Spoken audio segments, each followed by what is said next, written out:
You're listening to PetLifeRadio.com. Welcome to Animal Rights on Pet Life Radio. This is your host, Tim Link, and I'm so glad you're joining us tonight. My very special guest today is New York Times best-selling author and veterinarian surgeon, Dr. Nick Trout. And Nick will be here talking to us today about his recently released book, The Patron Saint of Lost Dogs. So we're excited to learn more about the book and learn more about what's going on in Nick's world. There's always fun and exciting things there. And we're going to have a great time tonight. So thanks for joining us. Everybody hang tight. We're going to come right back after these commercial breaks. You're listening to Animal Rights on Pet Life Radio. Sit. Stay. We'll be right back after a short pause. Well, 4 to be exact. Pet Life Radio has doggone fur-flying fantastic deals for our listeners. Go to petcodeals.com and get $6 off your order of $60 or more and up to 40% off hundreds of items at Petco. Petcodeals.com. But that's not all. Are you talking to me? Pet Life Radio listeners, try Audible.com now and get your first 30 days of Audible Listener Gold membership plan free. And get a free audiobook. Choose from over 100,000 titles. To get this great deal, go to audibledeals.com. That's audibledeals.com. The new Dyson Animal Vacs are powerful bagless upright vacuums for homes with pets. Air muscle and radio root cyclone technology generates the strongest suction power to powerfully remove dust, dirt, and pet hair from the home or car. Go to DysonDeals.com. DysonDeals.com to order your Dyson Animal Vac today. Go to PetSmartDeal.com and save up to 30% on awesome gifts for the pets and pet people in your life. Toys, collars, leashes, PetSmart gift cards, treats, and more. Go to PetSmartDeal.com today. PetSmartDeal.com. Let's talk pets on PetLifeRadio.com. Welcome back to Animal Rights on Pet Life Radio. Joining me now is Dr. Nick Trout, talking to us about his latest book, The Patron Saint of Lost Dogs. Nick, welcome to the show. Hi, Tim. Thanks for having me on. That's great. It's always great. It's always great to talk to you. Congratulations on the book and the success. And tell us a little bit about The Patron Saint of Lost Dogs. So, this is actually, I've written several books. This is my first novel, my first work of fiction. And this is the story of a young man, a veterinarian with a lot of baggage, a lot of problems going on in his life, who takes over his estranged and late father's veterinary practice up in rural Vermont. And in doing so, discovers all that's been missing in his life. Is the challenges dealing with taking over the practice and getting hands-on with the animals, or is there more to it? Yeah. So when I was thinking about writing fiction, I think like many animal lovers, you think about, okay, which veterinarian wrote the best fiction? And hands down, that's got to be James Herriot. Mm-hmm. And I was always a big fan growing up of Mr. Herriot's wonderful books, All Creatures Great and Small. And I said to myself, there was a character who was a new, naive, but passionate man about helping sick animals. He was learning the ropes as he started straight from veterinary school, learning how to handle animals and, just as importantly, how to handle the people who love them. And so I said, okay, I can't do that. I got to do something a little different. So what about taking a character who has a lot of veterinary knowledge, but has virtually no experience working with animals and no experience dealing with the people who love them? And so what I set upon was to have someone who was a veterinary pathologist, someone who's very sharp, but very bookish, doesn't have any experience dealing with living animals, and has no experience dealing with people. And so you've got this person who's a bit of a social introvert who's now got to make a success of a general veterinary practice. He's got to learn to handle animals. He's got to learn to handle people.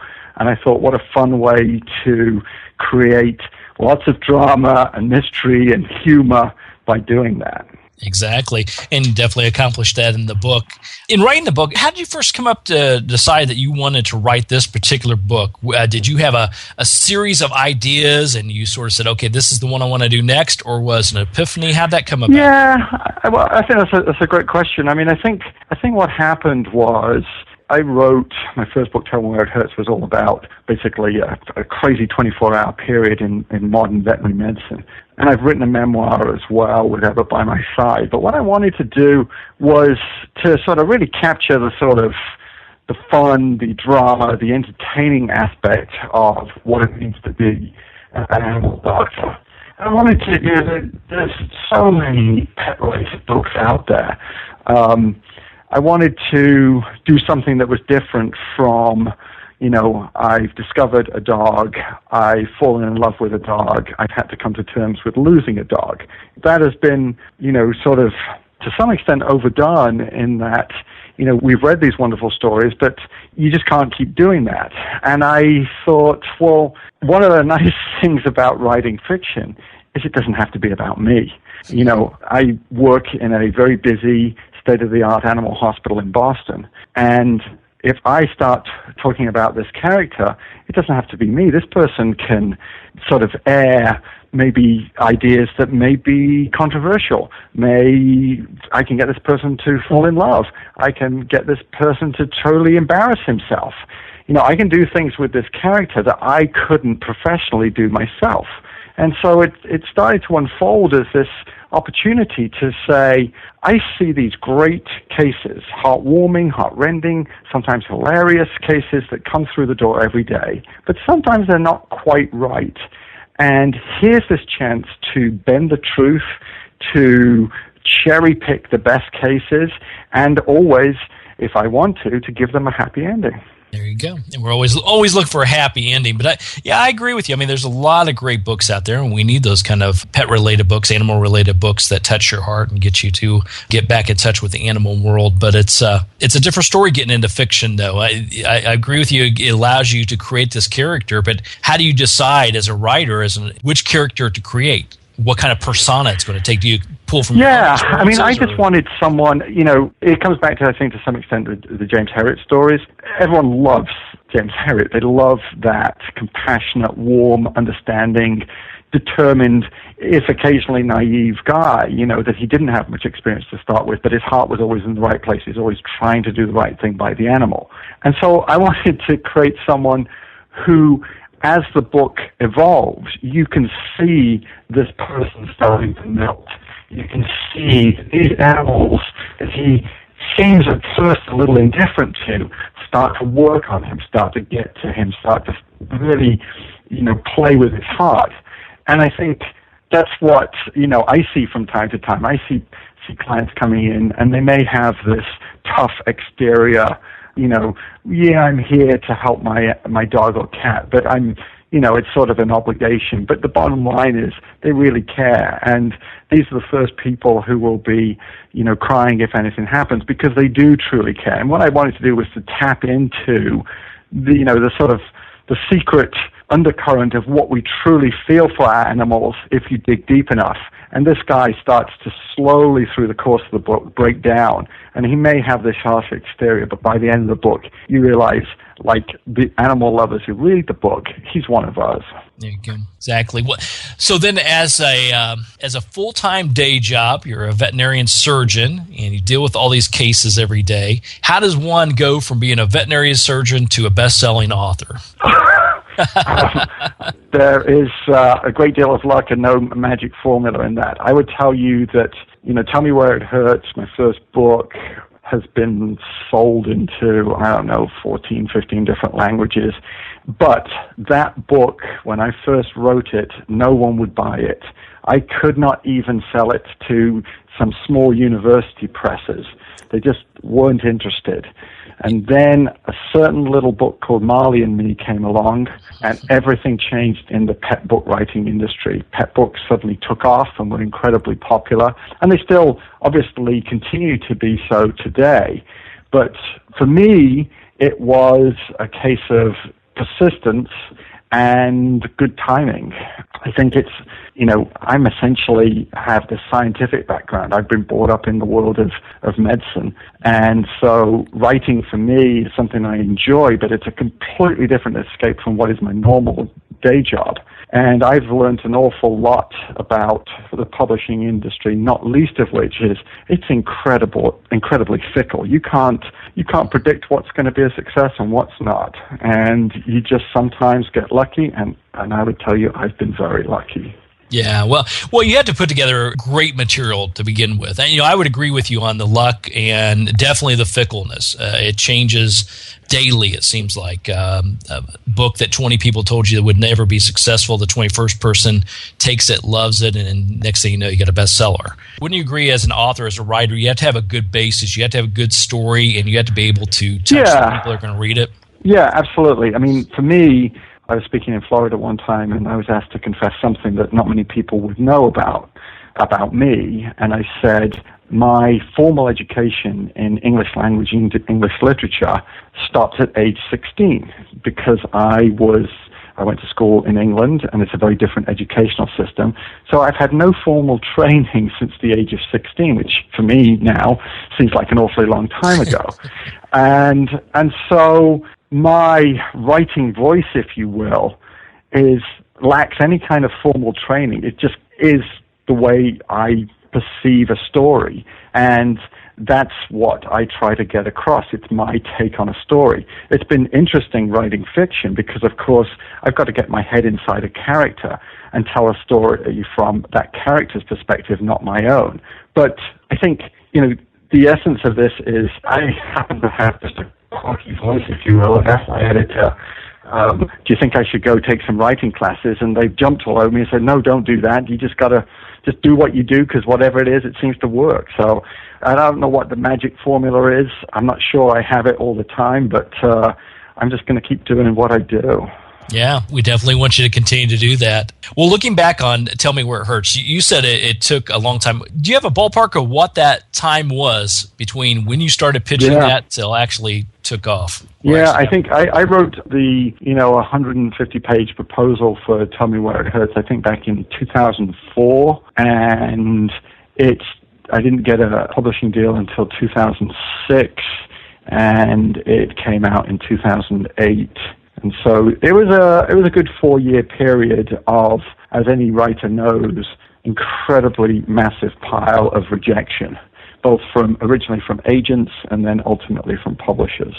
And which was more difficult, to attract a good agent to work with, or any agent to work with nowadays? I think the biggest thing I don't know enough writers to get a sense of this, but the biggest frustration for me is you do this work, you put yourself out there, and you don't get any sense of, are you close? Is it any good? Am I doing something wrong? And you're forced to have to believe in yourself and keep going, even though all you're meeting is rejection. My wife just could not believe that I could keep going with all the negativity that I was drowning in.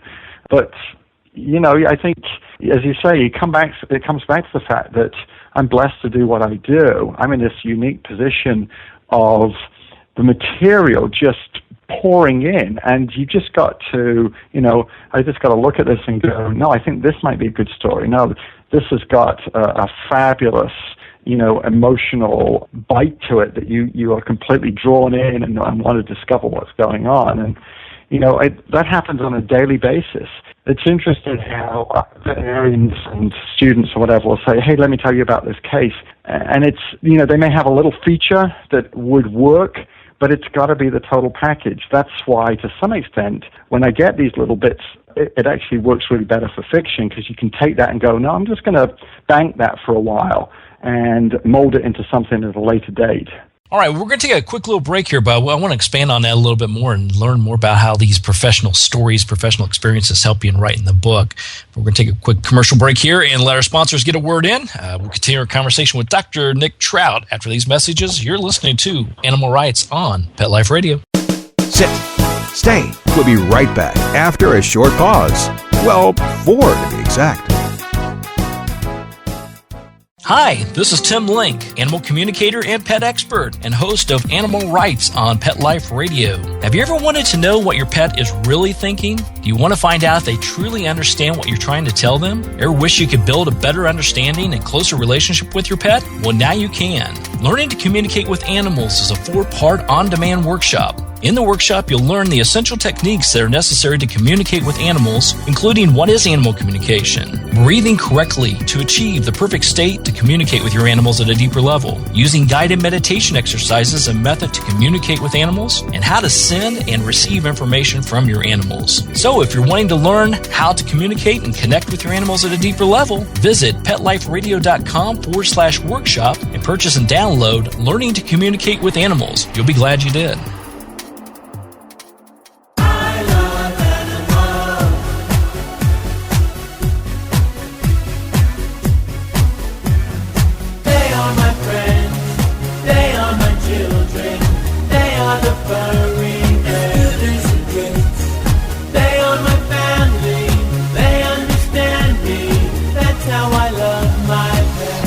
I Love My Pets, the new single by Mark Winter, available in iTunes. Hi everybody, I'm Megan Blake here with my sidekick Super Smiley, the giant mutt and spokes dog for throwaways. You're listening to Pet Life Radio, and I'd like to tell you about our brand new show, A Super Smiley Adventure. Our show explores adventures with animals. They can be traveling, out in the world trips, or inner journeys where our animals lead us to inspiration and self-discovery, or just plain fun adventures. Join us here on Pet Life Radio on A Super Smiley Adventure. Good boy. Let's talk pets. Let's talk pets On Pet Life Radio. Pet Life Radio. PetLifeRadio.com. Welcome back to Animal Rights on Pet Life Radio. This is your host, Tim Link, and I'm here with Dr. Nick Trout talking about his latest book, The Patron Saint of Lost Dogs. Now, Nick, right before the break, we talked about your professional experiences, being a veterinarian surgeon and the daily activities you have, the animals that come in, the people that come in are great for the storytelling. How do you glean which ones to pull from, as you mentioned, which ones to bank for later, these stories that you can massage into a great book, just like you did with the Patron Saint of Lost Dogs? So I would tell you the first thing I have to do is make sure that if I am going to talk about someone, it's okay with them. Obviously, with the fictional aspect, I'm going to totally take everything out of context. But if it's these non-fiction situations I've written about before, the best of my abilities, I'll always be trying to make sure that the person knows that I'm going to write about them. And I would tell you these days when I'm seeing appointments, there are a large number of people who will rib me about, oh, are you going to write about me because I'm strange or quirky or my pet's a little funny? Boy, do I have a story to tell you. You want to include me in your next book, right? That's right, exactly. and that's what they're angling for, and many times I'll be happy to do that. But I think what I'm looking for is either something that is blatantly hilarious, and sometimes these stories will just strike me as the stuff you just can't make this stuff up. For example, I remember in one of the books I wrote about a woman who had a blue tree frog that was her pet, and she used to go around with this in the manner of Paris Hilton in her cleavage. It was just a pet that's where the pet sat, and this poor frog came through our exotics department appearing to be paralyzed, just unable to move his little limbs, and it turned out that the woman had used a Victoria's Secret breast firming cream that happened to have some sort of neurotoxin in it for this that was absorbed through the frog's skin. And I'm saying, you can't make this stuff up. This is just incredible. And so those kind of things do come along. And then there will be, just heart-rending cases of, a client. I remember a gentleman not so long ago, who's in his 80s. He comes in, he has the love of his life, a big Great Dane lab mix, and the dog has a tumor on its leg, and this tumor is in the bone, and it's potentially very debilitating. And he has this very worldly way about him of knowing that the clock is ticking on his relationship with this dog. And it's not It's not a big moment. It's not a long period of time that I have this exchange with this client, but it's incredibly touching, and it just brings you back to the essence of what animals do for us and how they can impact our lives by virtue of the simplicity of the relationship we share with them. So that in itself is not a big story, but it just chokes you up. Right. and is this new grounding, if you will, for what matters in life. And I think that's why pet stories are so successful to some extent, in that they really simplify in our chaotic world what matters. I have to believe, and I've seen this myself over the last 10 to 20 years, the shift of the cat, the dog, the gerbil, whatever, from a peripheral to a very central member of the family.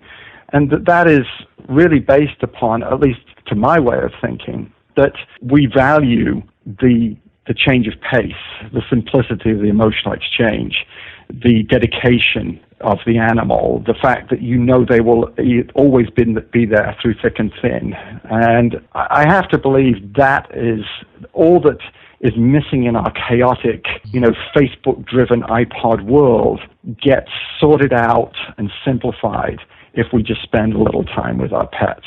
And sometimes when I'm writing, that's what I'm trying to capture.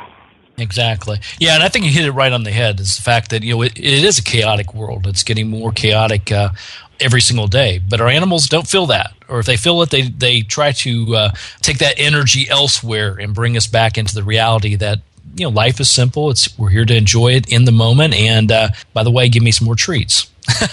Well, that's right. And get off my couch or open that refrigerator for me.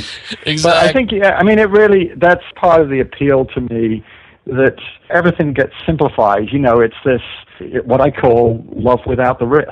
You get to have this wonderful time with an animal. Unfortunately, it is a finite time. And we embrace our animals in the same way as we do children, knowing that we're likely to outlive them, that we go against the sort of normal order of things. But we do it all the same because they are such a special part of our lives. Yeah, exactly. Now, writing this book, writing the novel, tell us a little bit about the challenges of it or the ease of it, if there is, compared to all the other, because you've had some great nonfiction books and memoirs and great stories have been very successful. Now, all of a sudden, you come out with a novel. What are the little nuances that makes it easier or maybe a heck of a lot harder? Oh, it's a lot hard. Fiction's a whole lot harder because it has to work. I'd never really thought about, if you have a character and this is how you've put them out there, then everything they do has to be in keeping with that character. And before, when I'm writing nonfiction, the plot has already been written for me. I just got to find a way to make the telling of that story interesting. In this world, in Cyrus's world, in Patron, Saint of Lost Dogs, I have to make sure that every interaction works. And even, when you're giving a character backstory, that their history works, that the timeline works. And so it's very mind-blowing, if you will, to try and hold all this information of all the interactions that are going on throughout the book, that they all come together and actually work. Yeah, because you have to revisit that, because once we as readers buy into a character or buy into a scene, the slightest nuance can be detected and sort of make our heads scratch, saying, well, wait a minute. Yeah, absolutely. I was fortunate that Garth Stein of Art of Racing in the Rain fame read my book for me and actually wrote for it, blurbed it. And he found some little thing about something to do with one of the characters and their timeline in high school, and fortunately pointed it out to me, and we corrected it. And his reason for doing that was because someone in one of his books had talked about huskies in Alaska, and that those dogs had not been imported into the state of Alaska at a certain time. It was some very fine detail that he'd been called on, and he wanted to make sure the same problem didn't happen to me. So if it can happen to Goldstein, it can happen to anyone. There you go. So make sure you edit it, and re-edit it, and then get some great experts to edit it some more, and then maybe yeah, really. I think that's the story of it. Well, Nick, it's great talking to you as always. Congratulations on the success of the Patron Saint of Lost Dogs. Tell everybody a little bit about how they can find out more about the book, purchase it, and what's going on. So the book's available now at all good booksellers. You can find it on Amazon, Powell, or at your local indie bookstore. And if you want more information, go to my website. It's www.drnicktrout.com. All right, very good. Everybody check out the website, find out more about Nick and all the activities going on. Pick up a copy of the book. You'll love it. It's The Patron Saint of Lost Dogs. Great novel by Nick Trout. Nick, thanks once again for coming on the show. We appreciate you being here on Animal Rights on Pet Life Radio. Oh, thanks, Tim. That's been great to talk to you. Thanks very much. All right. Well, we're coming to the end of the show today. I'd like to thank everyone for listening to Animal Rights on Pet Life Radio. I want to thank once again Dr. Nick Trout for coming on and talking about his book, The Patron Saint of Lost Dogs. Thanks to our sponsors and producers for making the show happen, too. To find out more about me, Tim Lank, and the other guests I've interviewed on the Animal Rights Show, and the stories in my blog, you can go to PetLifeRadio.com. That's PetLifeRadio.com. Click on the Animal Rights icon and download those episodes and interviews, and download this one as well. You'll be really pleased you did. While you're there, be sure and check out all the other hosts and shows on Pet Life Radio. There's a plethora of great entertainment. It's PetLifeRadio.com. If you have any questions, comments, or ideas for the show, please email me. You can email me at tim@PetLifeRadio.com. That's tim@PetLifeRadio.com, and I'll be glad to answer your questions, entertain your comments, and try to bring on the authors and writers you want to hear from the most. So until next time, write a great story about the animals in your life. Share it in a blog, article, or in a book. And who knows, you may be the next guest on Animal Rights on Pet Life Radio. Have a great day. Let's Talk Pets, every week on demand, only on PetLifeRadio.com.